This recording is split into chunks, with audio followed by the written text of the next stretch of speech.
ஒவ்வொரு கணமும் சமூக அடிமைத்தனத்தை, பொருளாதார அடிமைத்தனத்தை, அனைத்து அடிமைத்தனத்திலிருந்து வீழ்த்தி சமநீதியான சமத்துவமான ஒரு சமூகம் தான் எங்கள் இலக்கு.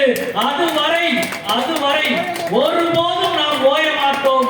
இது தனி நபர்களுக்கு எதிரான போராட்டம் அல்ல, தத்துவத்துக்கு எதிரான போராட்டம். இந்துத்துவா என்ற பழமை ஏறிய பழமைவாத சிந்தனைக்கு எதிரான போராட்டம். சாதிய கட்டமைப்பை தாங்கி பிடிக்கிற தத்துவத்துக்கு எதிராக சமத்துவ சிந்தனை கொண்ட ஒவ்வொருவனும் கடைசி நிமிடம் வரை களத்திலே நிற்பான், போராடுவான், வெற்றி பெறுவான். சமத்துவம் என்ற சமூகத்தின் கனவு 2000 ஆண்டு கனவு. இந்த மண்ணில்